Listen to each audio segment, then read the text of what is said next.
Well, I think probably most of you know that my dad, Robert Colombo Sr. and Seymour were great friends.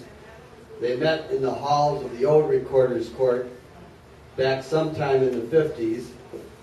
And for most of the 50s, 60s, 70s, and into the 80s, would have lunch together with Bob Mitchell and Mike Talbot, Chuck Goldfarb, and a few others. To me, Seymour was a Damon Runyon-like character. I can remember many times sitting in my courtroom and I'd see Seymour come into the courtroom, big cigar in his mouth, unlit of course, walk up to the bench and take his cigar out, put it on a little ledge we had there, and take a guilty plea in front of me. When he's done, put that cigar right back in his mouth and walk out of the courtroom.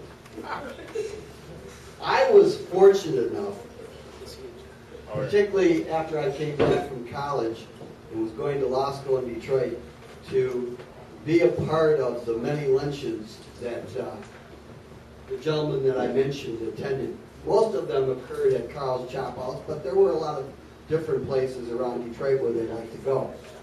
And one of the things my dad told me was, shut up and listen to what Seymour had to say, you might learn something. And I did. So it was a great experience for me to be there and watch them. When I ran for judge for the first time back in 1982, one of my first contributors, I think he wrote the very first check, was Seymour Posner. And I was really sad when I learned on Monday that he had passed away, and I had missed the funeral.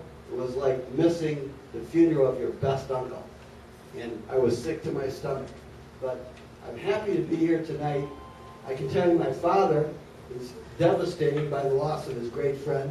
I had a long conversation with him yesterday morning, and as he said, it's the end of an era. There'll never be one like Seymour. They broke the mold when they made him.